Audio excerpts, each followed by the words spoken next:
Bayangkan sebuah pagi di daerah padat, kawasan seperti Kaliuntu, Singaraja, Bali. Seorang kurir ekspedisi harus menavigasi jalan-jalan yang sempit, gang yang bercabang, dan juga titik-titik pengiriman yang tersebar tidak beraturan. Ia tentu harus berpacu dengan waktu, dikejar target pengiriman, dan tentu saja tidak boleh salah ambil jalur di medan seperti ini. Satu kesalahan saja bisa bikin dia harus muter balik. Maka muncul satu pertanyaan, apakah algoritma bisa membantu menyelesaikan masalah ini? Dapatkah sistem pencarian rute menyatu dengan kompleksitas nyata di lapangan? Inilah yang mendorong saya untuk melakukan penelitian ini.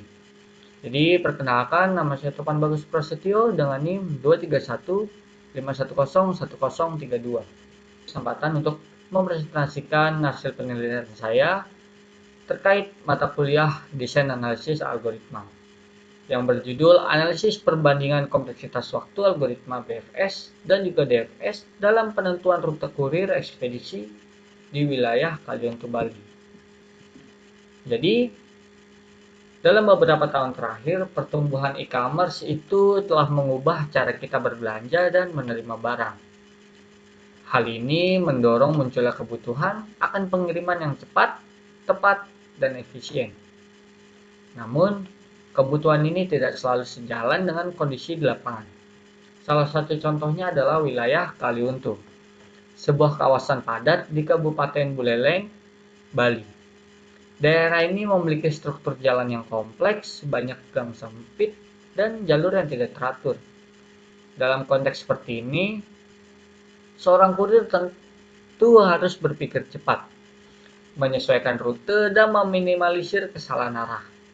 Karena itulah penting untuk mencari pendekatan algoritmik yang mampu membantu menavigasi area tersebut dengan cara yang efisien. Dalam penelitian ini saya menggunakan dua algoritma graf traversal yang umum, yaitu breadth first search atau BFS dan juga depth first search atau DFS. Jadi agar bisa memahami bagaimana algoritma digunakan untuk menyusun rute, kita perlu memahami terlebih dahulu konsep graf. Graf merupakan struktur data yang mewakili hubungan antar titik atau simpul. Dalam konteks ini, setiap simpul merepresentasikan titik-titik jalan, dan setiap sisi adalah jalur yang menghubungkannya. Breadth first search atau BFS bekerja dengan menelusuri simpul terdekat terlebih dahulu. Ia menggunakan sistem antrian dan cocok untuk menemukan rute terpendek di graf yang tidak berbobot. Pendekatannya menyebar seperti gelombang air yang memancar dari satu titik. Sebaliknya, Deep First Search atau DFS melakukan penelusuran mendalam. Ia menggunakan tumpukan atau stack atau rekursi dan menelusuri satu jalur sampai mentok sebelum kembali. Pendekatannya seperti menggali ke dalam sebuah jalur, lalu mundur ketika buntu.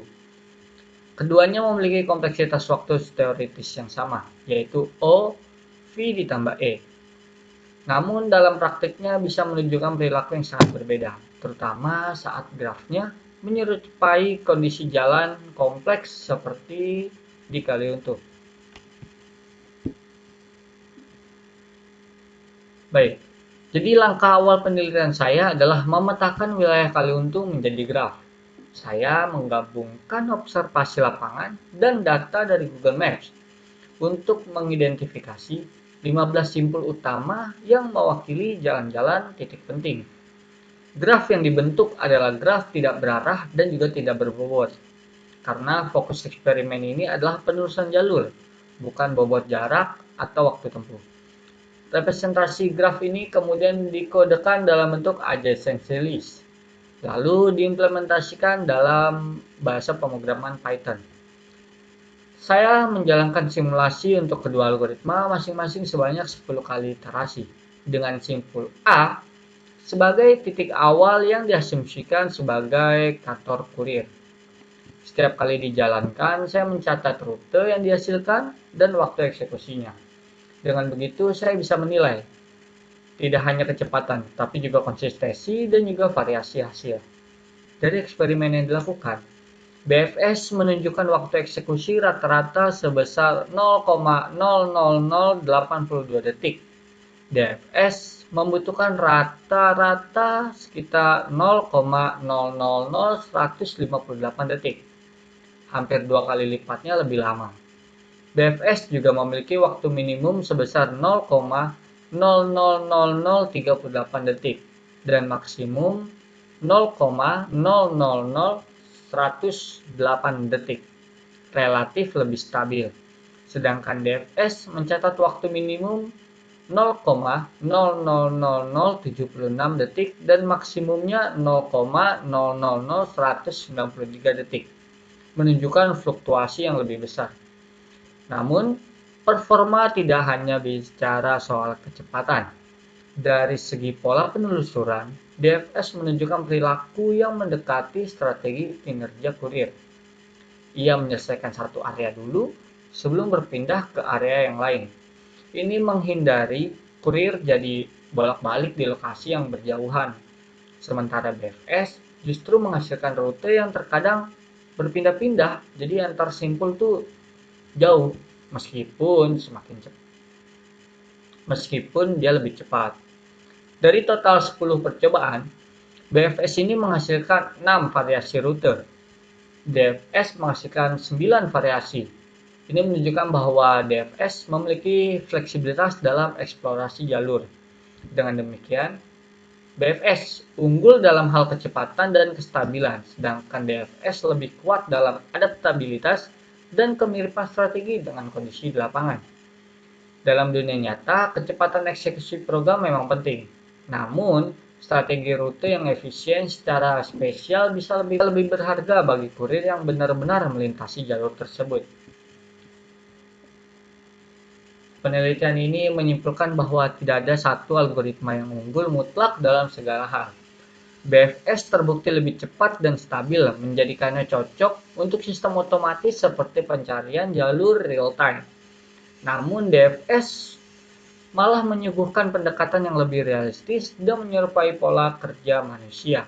Dengan rute fokus pada satu area dulu, DFS memberikan efisiensi spesial yang mungkin tidak dimiliki BFS. Oleh karena itu, pemilihan algoritma sebaiknya mempertimbangkan konteks penggunaan. Apakah sistem ini dijalankan oleh mesin yang hanya butuh kecepatan atau oleh manusia yang butuh rute masuk akal di dunia nyata?